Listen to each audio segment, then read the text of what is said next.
I'd like to just very quickly introduce the boat builders who are here. Farrin, Kass,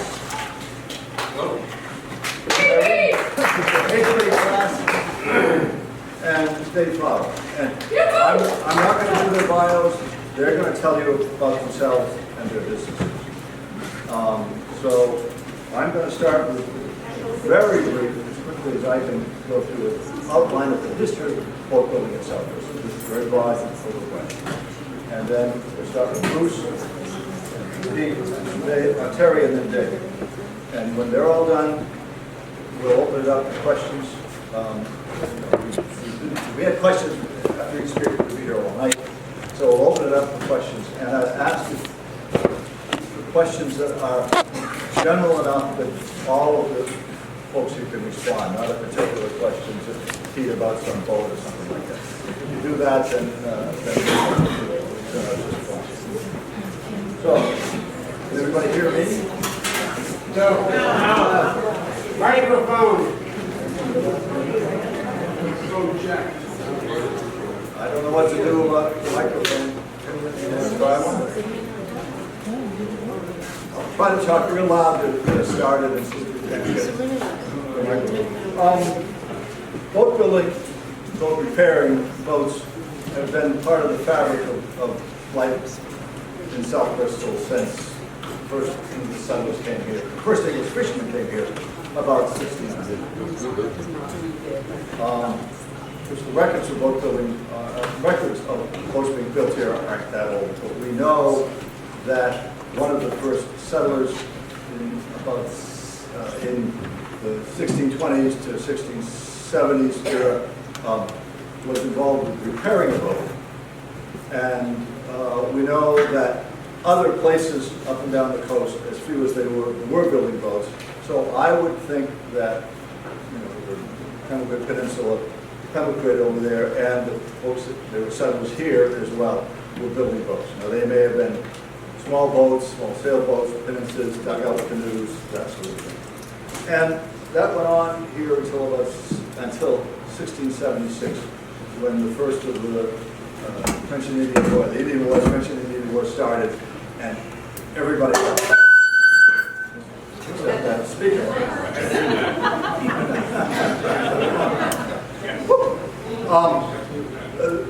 And all the houses were burned, and what is today South Bristol remained abandoned until about 1730.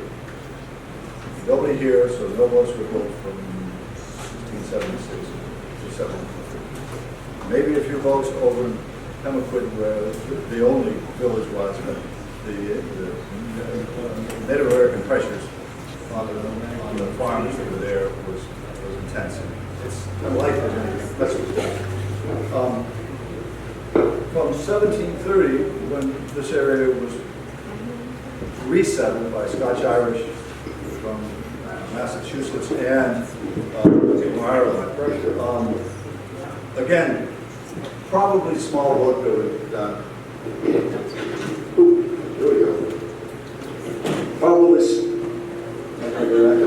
Probably small boat building was done, but no boat building industry. There just wasn't the infrastructure, there weren't the people, there wasn't the capital to build boats of any size at all.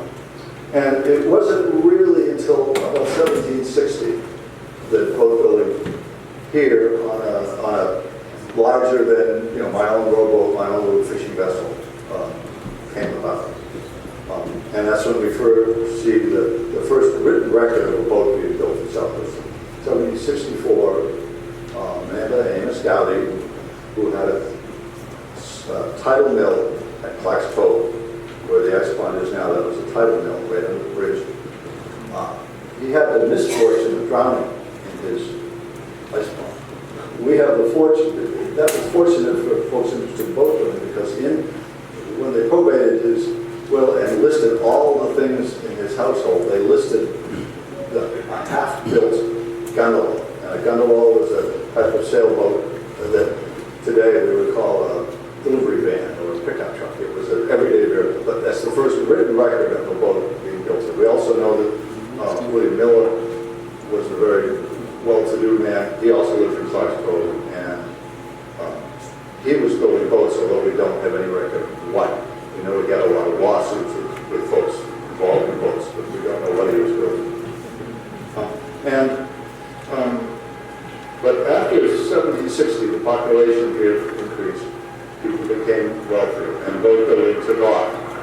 And all the boat building was up there, Clark's Cove and the upper river. In my date's right here. In 1798, we have the first large vessel that's registered. Am I having fun with this or what?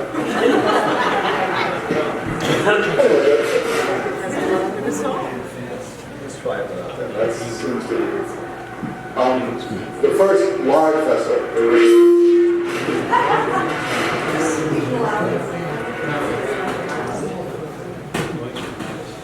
That better? Just keep your hand on it.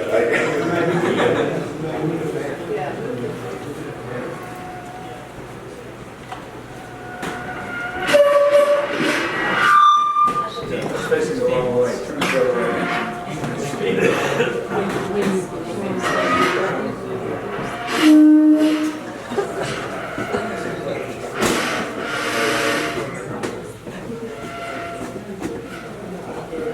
Sounds like mosquitoes in here. I know. It's really good being back there. Anyway, I'll keep this down a little bit more and let's see if that works. That was the first vessel that was registered. Registered in Wisconsin. It was a large vessel. It doesn't say what the first was. But shortly thereafter, there was a boom that really ran through the 1840s of building large vessels in South Bristol. The boatyard were Clark's Cove, there was a boatyard, and up along the river in several other locations. People like the Houstons, Drummonds, words, the names that we associate with the early settlers or settlers up here. And the reason that it finally took off here was because there was the infrastructure, that is, there were enough warm bodies to go out and build these large vessels. You need people that could walk to work. There was the specialty craftsmen, the riggers, the blacksmiths, the caulkers. They were around because they were building boats in other places, so you could do that. And there was finally enough money, people raising enough capital to build these ships and sell them. We built 2 ships. We built several brigs and barks. Something called a hermaphrodite brig, hermaphrodite bark, and lots of schooners. And these went, they were loaded with wood. They'd go out and we'd never see them again here in South Bristol.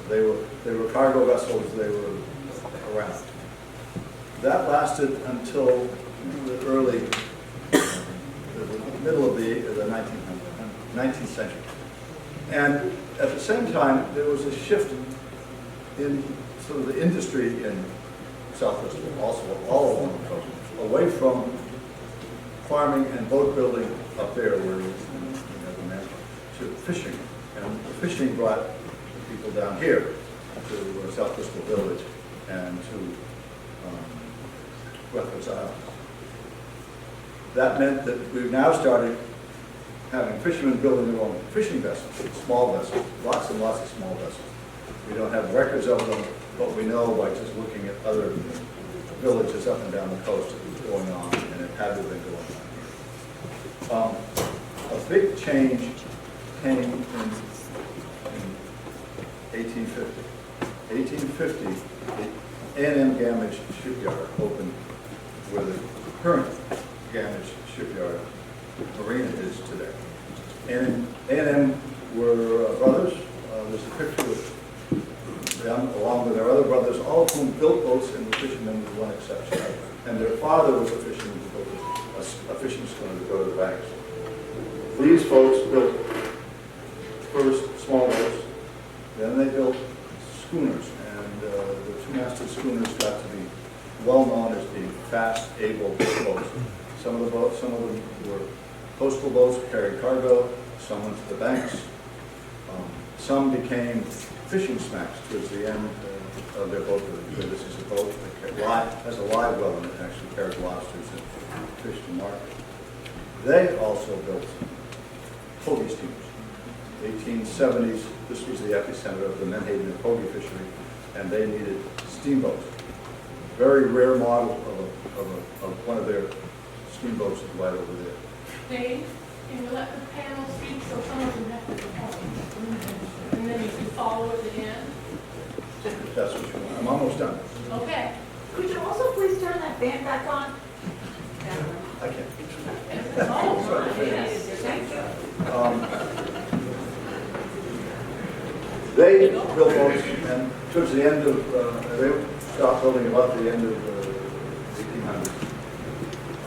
McFarland family was coming inside to build boats, and Addison McFarland told was probably built more boats than anyone in South Bristol. 700 was in the newspaper, most of the dories.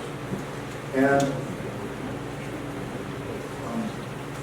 Van and Gamage stopped building 1902, 1903-ish, and the boatyard and boat building here went pretty quiet. There were a few boats built locally used, and then in 1924, Harvey Gamage opened up his boatyard, and I think probably he's the most well-known boat builder here in South Bristol today. Before World War II, he built a lot of very highly finished yachts, schooners and sloops. During the war, he built 11 wooden minesweepers and other wooden vessels to the U.S. Navy, some of which went lend-lease to England. And after World War II, he became very well known for building Eastern River Drive. And I'm going to stop there because the yard stops about 1975, and that's when some of these folks come in. So now I'm going to turn it over to them. If you're interested in lots more detail, there's a handout over on the table there. Thank you very much. I think we'll start with Bruce. Not bad, so you want to try this? I don't know about that. But I do thank you for taking the time because my speech is going to be from 7 to 7:15, so I have 2 minutes. So that's great. Hey folks, I'll see you next time. Thank you, David. That's good. All right, I'm Bruce Farrin. I own Farrin Boatshop with my wife Judith. My 2 sons work with me. One of the shops is their pictures are on there. We have 3 bays. Brian has 1 bay which he does yacht. In that first bay, we can do up to a 40-foot boat. In the back second bay, we can do up to a 50-foot boat. And in the third bay, 45. Now, Brian runs the front shop. He does commercial as well as yachts.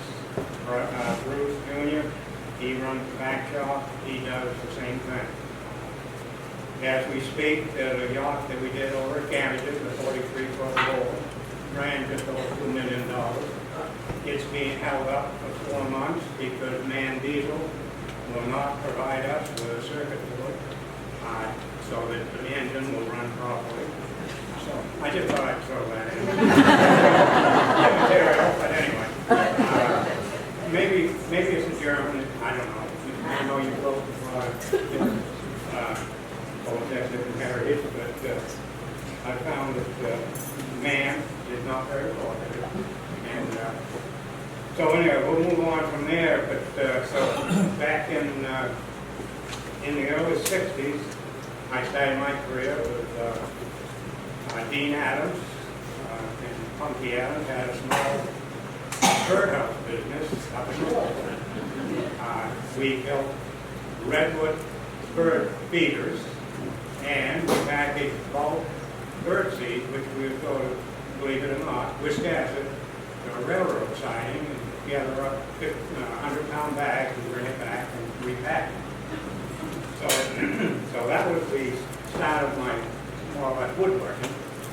From there, I had the opportunity to work with Alec Rose. He had a small maintenance yard up here, just about 3 miles out of town. He had a small storage yard. He was a caretaker for John Tunney, Mrs. Tunney up on John's Island. I worked there for many, 2 or 3 years, many long hours. We did maintenance on several boats that we had to take care of. I had the opportunity while working with, here again, I'm going to stray a little bit, but that's all right. While working with Alec Roach, President Kennedy visited John's Island. So I had the opportunity of shuttling some of the equipment on the island with the Secret Service. I actually took one of the Tunney's runabout, took 3 Secret Servicemen from South Bristol to Booth Bay Harbor and laid out the route that Kennedy took when he went to church over Booth Bay Harbor. One thing that, and I won't go on too long about it, but there was a young fellow, Bob Dufour, worked with Alex and myself on the island. While Kennedy was there, we shuttled gasoline from Gannon Shipyard out to the island. One morning, Alex called and said, Bruce, bring 2 55-gallon drums of gasoline out to the island. We need it for the generators.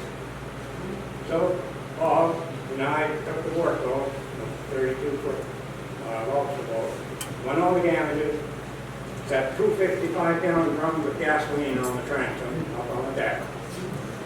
So we went over, went through the bridge, went out through over to John's Island. Bob leaned against the 2 55-gallon drums, having a cigarette along the way. Big smile on his face. You know, Bob, you'd have to meet him, and he passed away, unfortunately.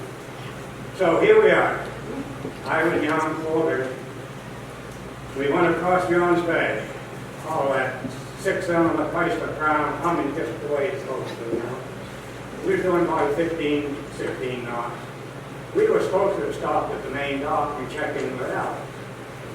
I looked at Bob and I said, geez, that sounds like a lot of work. And I looked up and I saw all kinds of Secret Service and then kind of, you know, here, there, and everywhere. So I just said, heck with that. So there's a hole on the east side of John's Island that had a little dock, and that's where we would go into the hole and deliver this gasoline. So I knew the water very well, so we just went flying in there, did a U-turn, go rocking back and forth. We shot the barrel right off the transom because they were just going to float, they pretty much negative buoyancy. I looked up and I thought Alex was leading this calisthenics up there. He had his arms going. I looked up and there were probably 35 Secret Service men. They had some kind of, I don't know, sticks or something. But today, Bob and I would probably have been terrorists at this point. We went over, finally we dumped the gasoline off. Alex was still doing his calisthenics. We didn't know why. So we went over to the main dock, tied up, and walked up. And he said, Bruce, he said, you're lucky to be talking to me. Because, you know, here we are, 100 yards from the President of the United States, dumping 110 gallons of gasoline. So, anyway. So, might as well finish my long-winded story here. And so we went up, and Alex said, you and Bob go where the heliport was going to be, where Kennedy was going to be picked up. We went over there. Pretty soon, President Kennedy came down. We walked down with several people. And Alec mentioned, motion to the president, like he knew buddy. And President Kennedy came over, shook Bob Dufour's hand in mine, reached in his pocket, pulled out, came up empty, and he went over and he plucked 2 PT 109, PT 109, the boat that he was on, the PT boat. Anyway, he picked two of those up secret service, come over and presented those to us. And then on with helicopter and away went. And that was the year before he was assassinated. But anyway, so after working on John's Island, and with Alex, excuse me, I had the opportunity to go to Gamage. At Gamage's, the first boat I worked on was the Shannon boat, 125-foot offshore schooner.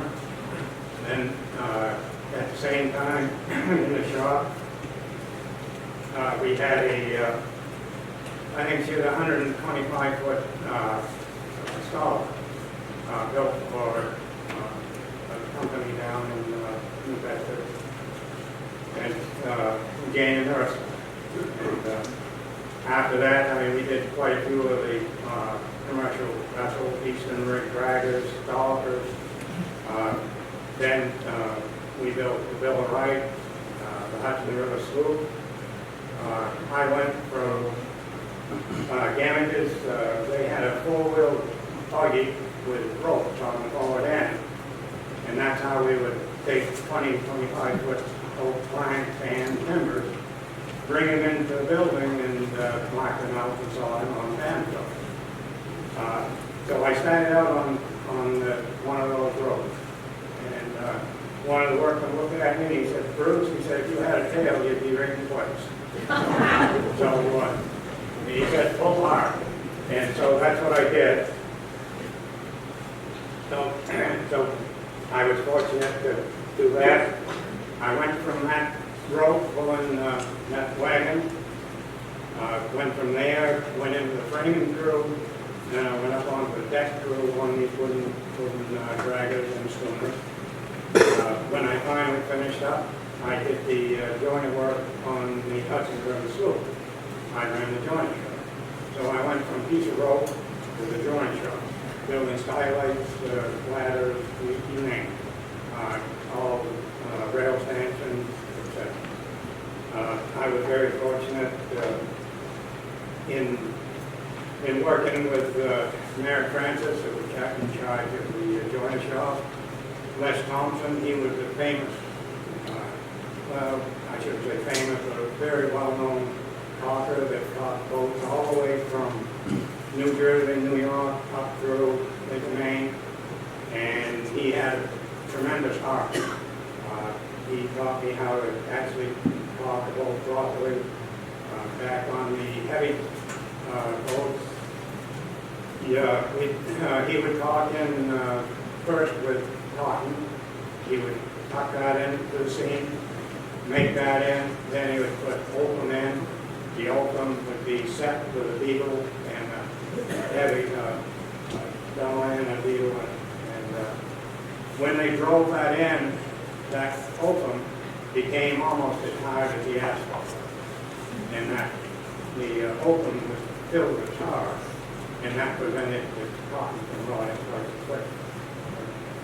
So from Gamage's, while I worked there, I worked with a man, Earl Haley, and he was very helpful with me.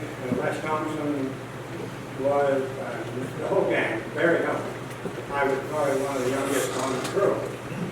And the first thing they always said towards after I finally got up to where I was going to join up, said, Bruce, he said, I think you've gone as far as you've gone. You probably should get out of here. Well, I don't know. I had a friend from some friend that I'm very friendly with.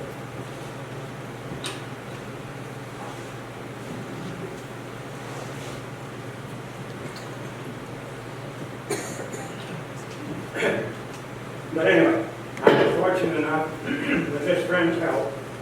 I left Gamage's, went home, told my wife, we're in business.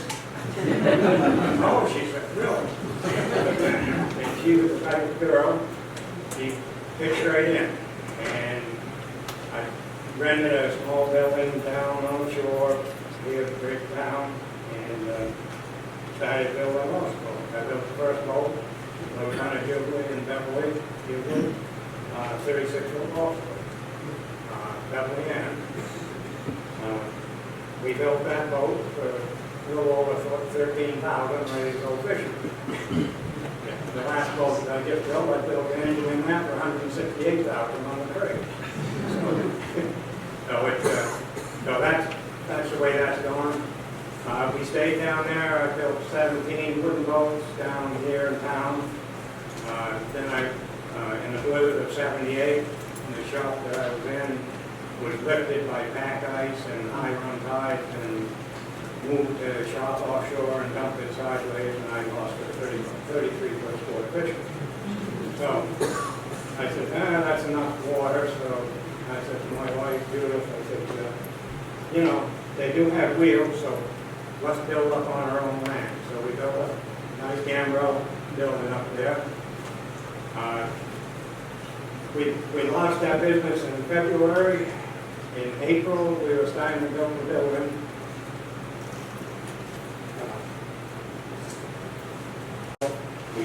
We started building.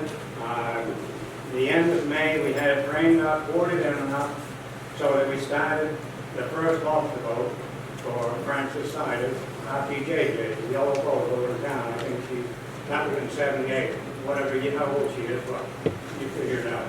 And it's almost old I am. And but February, we washed out. I think it was November we launched RPJ, and that was where we are today. We went from there.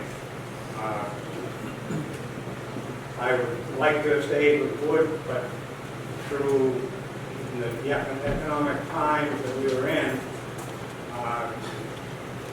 all of a sudden they started developing the Clorox bottles and, excuse the expression, frozen snot full. I said, I never will do one of those things. No way. So anyway, here I am. We buy production hulls today. We finish them off. We actually make nice yachts, very nice boats out of them. Now that the Coast Guard has decided that after 4 years they didn't continue the cure, and after 4 years you may be out there and it's just winter and you would be, go swimming or whatever.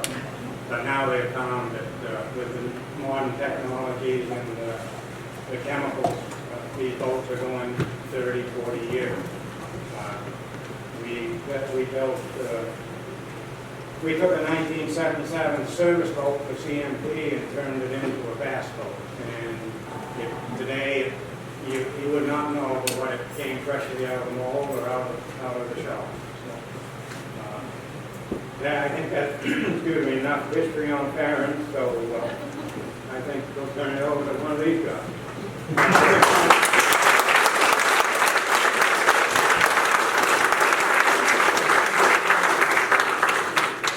Kass, John Beck. Good evening. I got my start at Damages in 1978. There was another gang went over and helped tow the hell that slit siders in your shop out onto the river. Oh, yeah. And all that. That was a sad time, but anyway, but I had, I guess like Bruce, I didn't have as long a time there. I was there, they built the last wooden boat they ever built, the Apple boat.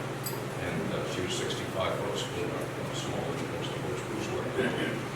But it was similar, I guess, in that there were a bunch of good old timers, Earl Haley and Jimmy McFarland, Carl Carter, and pretty much they there were three. Those guys, they were all 60s. I guess Jimmy was late 50s, my age now. And they were in their 60s and that worked their whole life. And basically there was young guys like me to lug stuff for them. And it was a great way to work, to learn. Really learned a lot. And Les Thompson came and did talking, and he was willing to show anyone that was interested. So it was a great way to break into the business.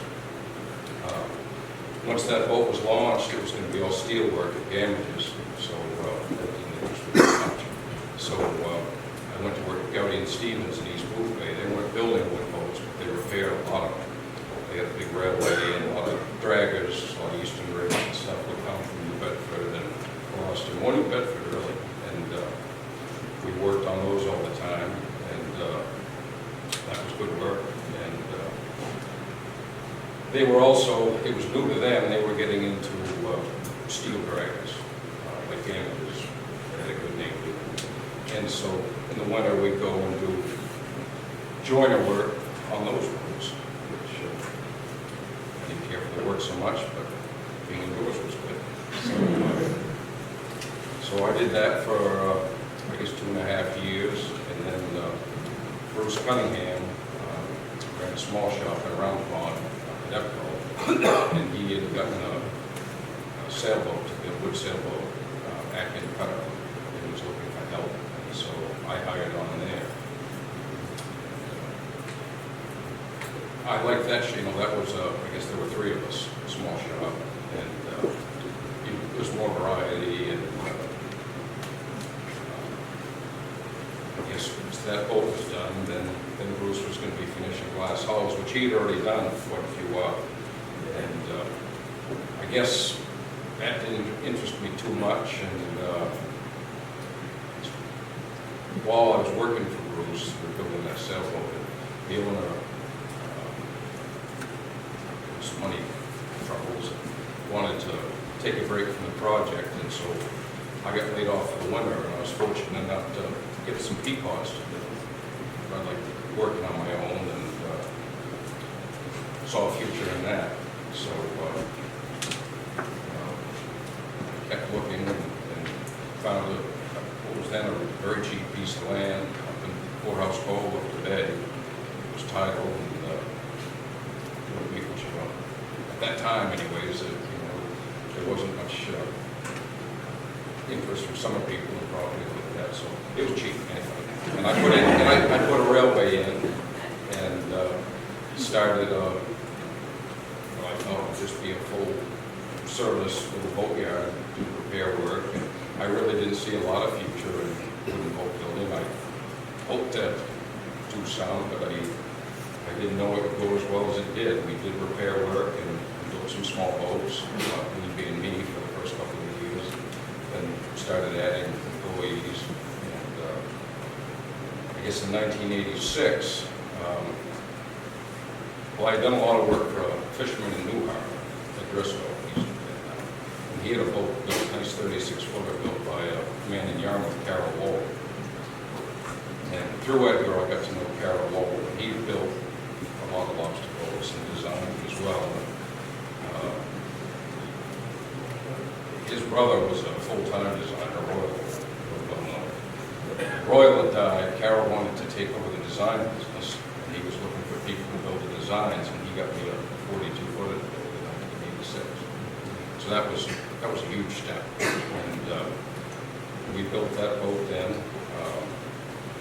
Lobster boat from Portsmouth, New Hampshire, and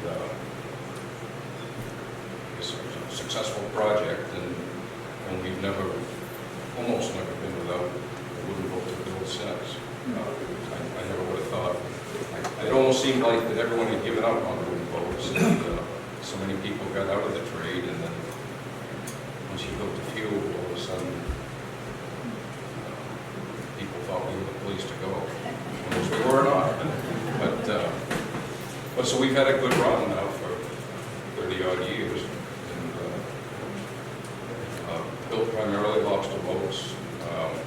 We're up in the 70s now, numbers of boats, and the boats have grown quite a lot.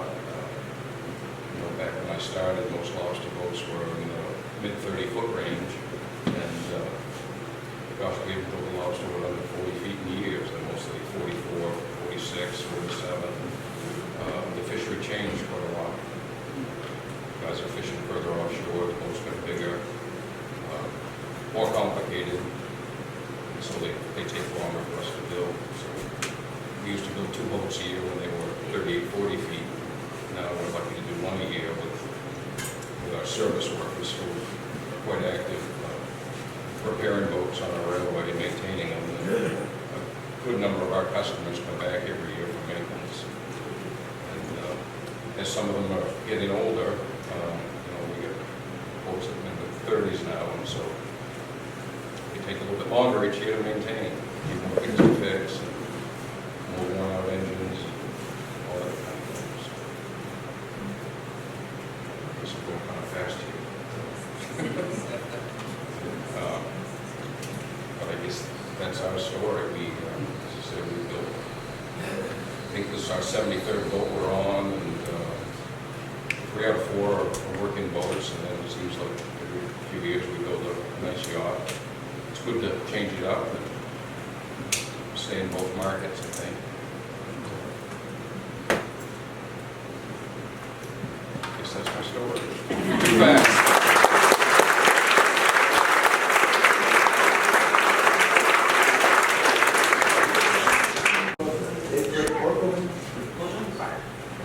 Hello, everyone. I'm Terry Mitchell. I work at South Bristol School, and for the past probably 5 years, I've been lucky enough to be the liaison between Maine Maritime Museum and the school, going every week with our students to build boats.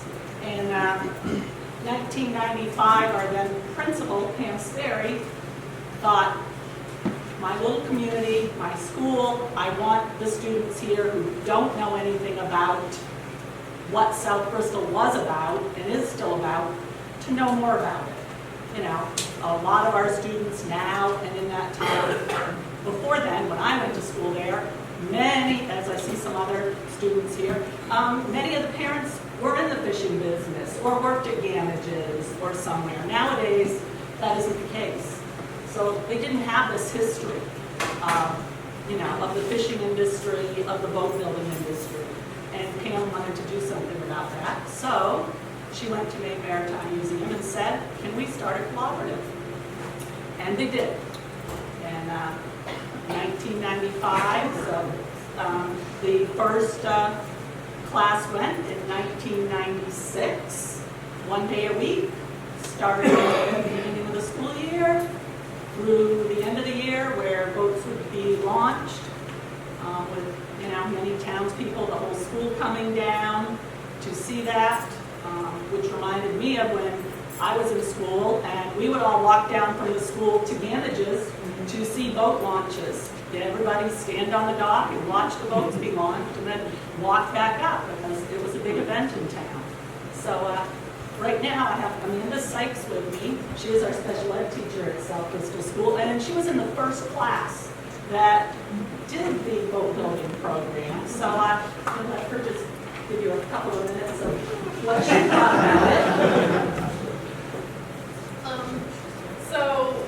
When they first told us that, we kind of went to school and they were like, oh, surprise, you're going to be building a boat this year, and all 1 day a week. I was a little overwhelmed. I didn't know what to expect. It was the first year that Maine Maritime Museum, the Boat Builders Workshop, took a school to build a boat with. So this was their first time trying it out. We had no idea how it was going to go, if the boat was going to float, if we'd have a boat by the end, but we did, and it was an amazing experience. When we first started, they taught us about the maritime history of Maine. They have the great resource of the Maine Maritime Museum, is wonderful. And then they took us through building a half model, like they still do now. And then they build stools and toolboxes now. We just got into the nitty-gritty and started building a boat.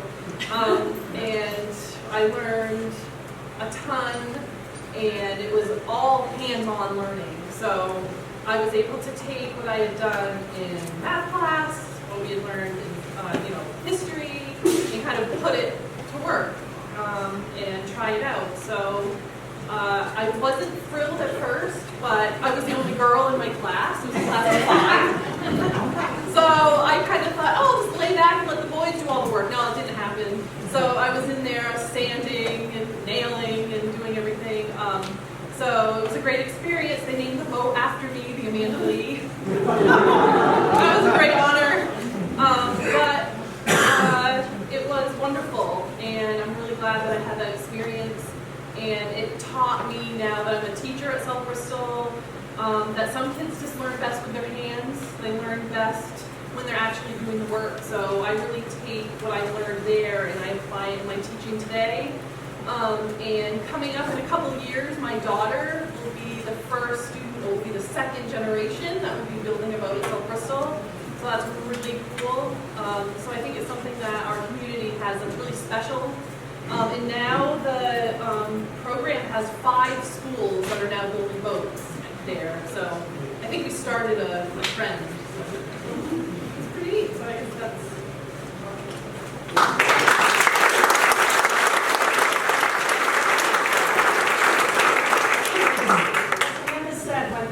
First went, they built a half model and then, got into the boats. Well, now we start out that they build a stool, which with that stool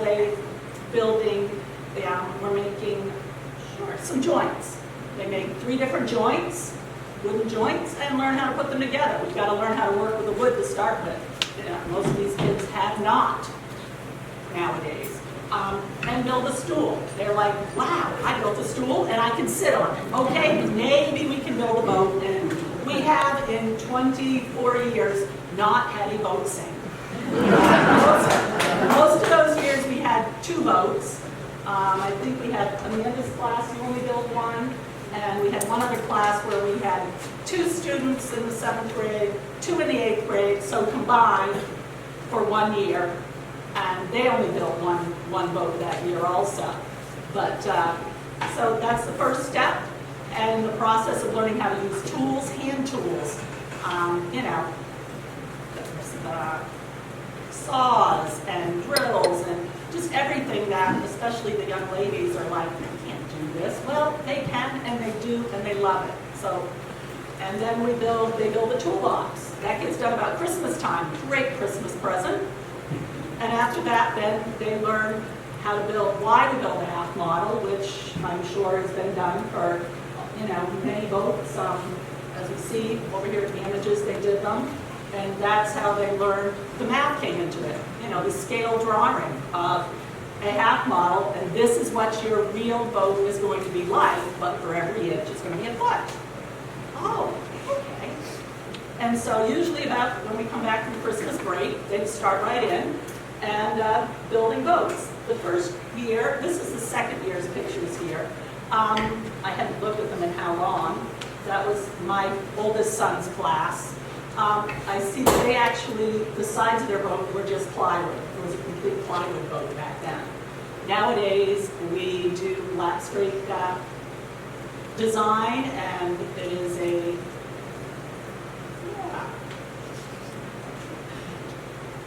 they put 4 planks on each side, and it's a lot more work than it was. And they are working. They come back on Friday afternoons, sometimes complaining because it was work. It was physical labor, but it has been such a wonderful experience. As Maine Maritime now says in their brochure about the program, it's probably one of the first STEM, which has now become STEAM, programs in the area as to putting together science, technology, engineering, and math. And doing it in a way that promotes what we are about, what the Coast of Maine is about. And it has come a long ways. Every student that's been through, I think, has enjoyed it. I see a couple out there in the audience who have actually done it. Brandon and Rachel. So we are hope that it will continue for years and years, and so that we can, and maybe hopefully it will bring on trying to get them to a little more into the history part of it.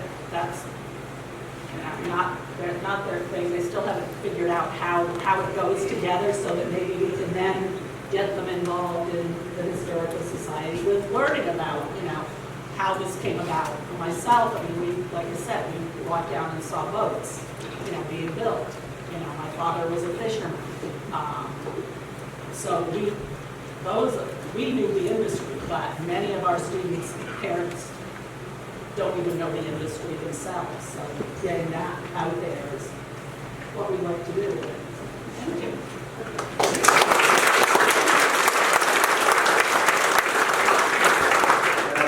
The newest boat builder in South Bristol, Flowers Dayflower. not so much historical, but I had a lot of experience with wood. I grew up with fiberglass. 5 generations, my great-grandfather built the first hydroplanes, and my grandfather raced them. They broke the world's record with 9.9 mercury.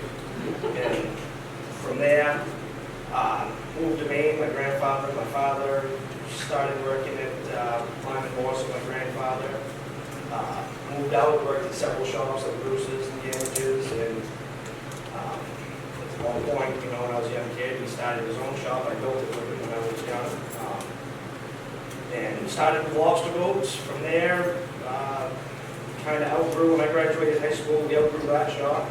And then we moved, he had acquired a piece of land in South Bristol, so we moved to that. And we built the new shop there. Finished a lot of other boats, lobster boats, other people's hulls. And at one point, we decided that we were going to do our own. He bought a 30-foot South Shore, and we modified it and made our own models, which turned out really well. We sold a lot. We partnered with Spencer Lincoln, and that's probably 15 years ago. We ended up getting a loft boat with him, which is a good experience. Made a 38, and we've been banging those out since. And we've got a 43 now. We've got a 46 in the shop, and yeah, that's it. I mean, don't know much else as far as, you know, that's where it went, history-wise. You guys got the history. I got the Clorox, gents.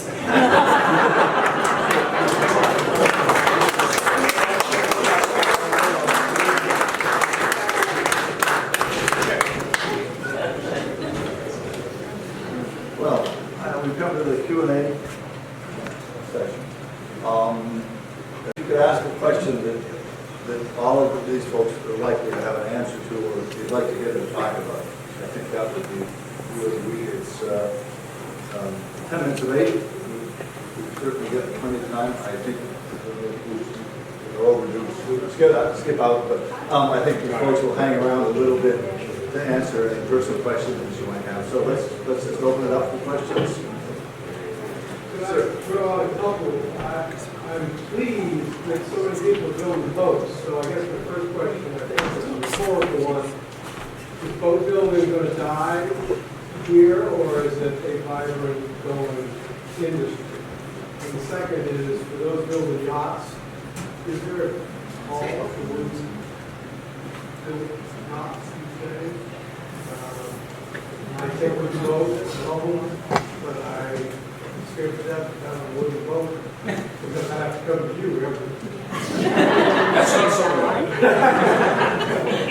Because I think the first question is rhetorical, but I would think it's economically driven to a certain extent, in that time you might get less requests for boats in good times. That's true where you really keep away from it. Take that one first, and then that's the Yeah, well, but Pete built the wooden hull, wooden interior, with wood. This last 43 Volvo construction I was speaking about earlier, she is glass on the exterior, and she is a forest of wood on the interior. She's all Honduras. It actually looks like a wooden boat once you step in the main salon. Even the shower and a head is all trimmed out in Honduras mahogany. Teak deck, interior, solid teak. So he has the opportunity to do it all, out and interior. We just take the Clorox bottle and turn it into a real piece of furniture.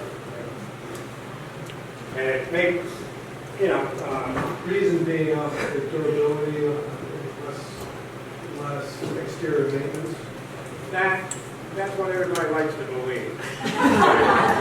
Fiberglass is just as much maintenance. It depends, I know, it depends on what it is. If you do it properly, it's no more expensive to maintain each boat than it is the one we just did. Steve? Dave, what do you want? The question is good. Are we going to be? Yeah, I think there isn't a business out there that's recession. And, I mean, for us that depend a lot on the lobster industry right now, that's facing a lot of challenges, so, I mean, that does have me worried. We've got a lobster boat under construction now, be done in a few weeks, and we're gonna start, we've got a couple of pleasure boats to build after that. I guess your question about, do I wooden boats that we want to own, but I think that's really wrong. And they're not for everybody. I do think maintenance-wise, if you want a glass boat that sort of has an appliance finish, you see a lot of glass boats, and the hulls will require less maintenance than my wooden hulls. But then they're plastic with varnish on trim, cabins, doors. Well, I own one of those, I was doing that. What's that? I own one of those, I was doing that work for the last 6 weeks. Well, that's it. I mean, I can maintain, we'll say, a 42-foot hull for a boat, depending on the treatment it got during the year, 8 to 12 hours a year. It's nothing. Wow. It's nothing. Then you want to varnish the half-round trim on a pleasure boat, because you want to pleasure boats and all that. That takes time. So that sort of trim is on a nice fiberglass yacht. Bottom line is your annual maintenance bill is going to be too much too. As my brother says, the cost of the boat is just the ante to get in the game. Yeah, yeah. So, One other thing, that my shop will survive is if it can continue. We found a niche of people in California. We have 8 boats out there. We just signed a contract with a couple that are retiring out of the 46-foot sail. The lady decided that she was tired of being barked at, and it's time to man the throttle. So now, we're going to build a nice 36-footer, and they're going to cruise the East Coast, and then eventually take it to California. So that, we have to, it's not like it used to be. We depend on Maine for our income. No, we have to go wide now. And the more boats the down-east boats that go south, every time a boat goes south, another one's sold south. And it's a huge market south of us that is really not tapped, Everywhere, and I think Bruce can speak to this, everywhere we send a boat, we sell a boat. And, so it's a, we're not depending on just the lobster fishery to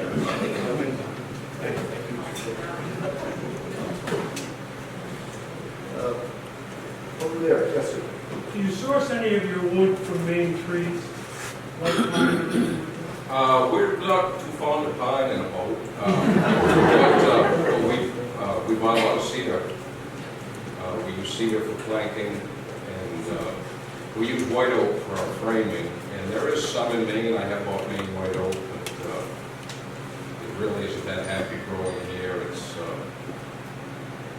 for years I bought from a man in Connecticut. There's more white oak there, better quality white oak. There is some here. We have bought white oak. But Maine cedar is a great material. So we use that for our planking. Bruce? Take a look at what you can get. Most of what we use, it's all imported here.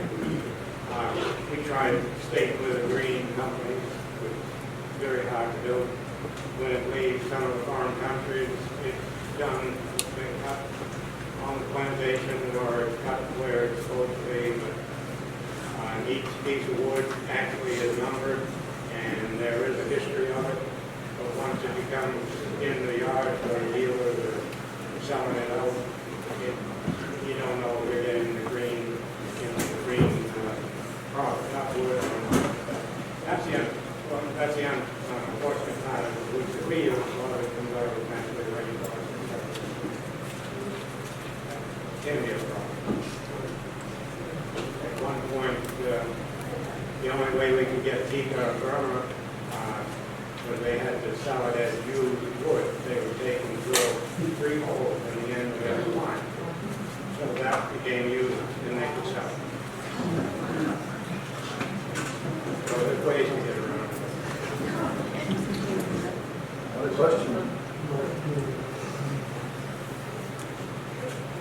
For young people coming into your business, there's a number of apprentice shops that advertise for boat firm, and young men who go there and learn boat building skills. Are they coming into the industry? In my shop, very limited. The fellows and the girls that come in my shop, they do not come because they see an ad in the paper. They come to my shop because they're interested in building a boat or being part of it. And that's worked out for us. Sometimes we're hard put on people to work, but the ones that we do have, I mean, we have one that's been there 15, going on 16 years, another one 12 years. So it works. But, and same with Pete, I think he finds that we just put an ad in the paper, you may put 20 people through, interview them, they'll come in, work half a day, and send their girlfriend to pick up the check. Yeah, that's been the biggest problem in my time in business, has been help, but we've had some really good people, like Bruce says, it seems like when it's a good fit, when they really like the work, we like them work, and we've had people, I guess the record is Sam Jones was right up the road here, and he worked with me, which was a great thing, for 27 years until he retired. And he still comes in and helps a little bit when he's in the move. But we actually, I can't explain it, because I had given up, I lost all hope in young people getting into the trade and whatnot. But I actually have a fairly young crew now, and the youngest, I guess, 26. He's been with me 3.5 years now, in the market today. And they're doing great. And I think, I hope they're happy. I'm happy to have them. And we're having a good time. This is I'm Terry, and to turn this question slightly around. Out of the boat building program, which has been going on a long time, do we know of any of the students who have caught the bug there and are now in boat building? Or? Well, to some extent, I mean, my sister works for, I have a cousin and a sister who both really enjoyed the boat building and the hands-on, and they went into design. My sister's works for electric boat building submarines. She's an engineer. And my cousin works in Germany right now as well in engineering, and they both were interviewed as the boat building program that said that it was just, it made them realize that they wanted to be involved in creating things. It really helped them.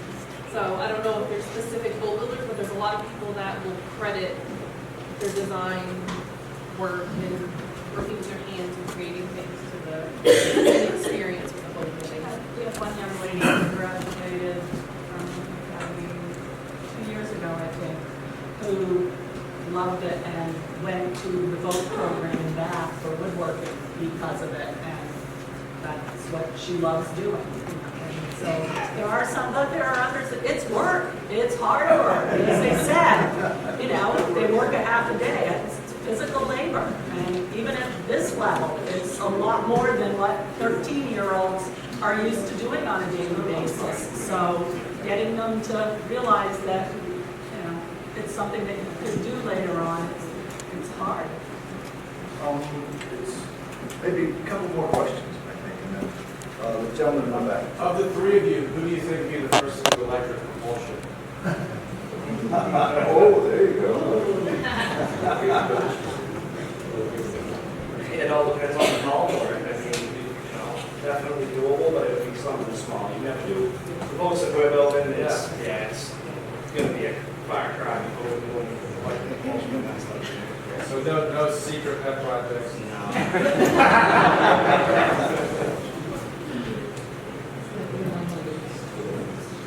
We are using a lot more solar panels on our yachts. We have, especially both in California, we can put 3 panels on a good day that put in out over 18 amps per hour, maintain the batteries. Maybe not run that main smudge spot, but it does keep the batteries up. And one of our customers, he had a young girl, I think she was 12 years old at the time, and her son was 15. he and his wife would go to Catalina Island. They would pick up a barn out there, spend a week. They would have enough power generated from solar power that they would not have to fire up the main engine unless they had to move. They had a small boiler to heat their water, they had their lights, they had everything. So that was great. Last question, sir. Okay, I'm sure that the lobster boats and local boats that Bruce talked about are the most famous boats around, but from the Hospital Way to Suit John B. is probably the most famous. That's why many of you out there have a story about the building launching and whatnot of that boat. I'm thinking of the Pete Seeger boat. Sorry. Clearwater. A lot of people have stories about Yeah, I got the song. It's Kingston Trio. On the launching day of the Clearwater, because, you know, I don't know how many people, they said a couple of thousand people came to launch. You know, there's plenty of airmen, plenty of, food, sandwiches, whatever. So we had a lot of receptacles around to collect all the rubbish. And they were filled, and, after everybody kind of decided moving out and whatever, the maintenance guy at the shop filled his dolly up with these containers, and he rolled down through to one of the back shops, and there was about a 6x6 hole in the floor, and we went kind of into the harbor. So he commenced to dump all the containers down the hole. I mean, it just disappeared, I mean, hell.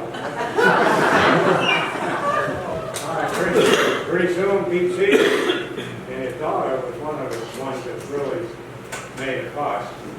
They were pointing all around. Here's the cameras from all over the state, news cameras, all the trash flowing out through. Here I am, myself and Gannon's crew out there scooping it back.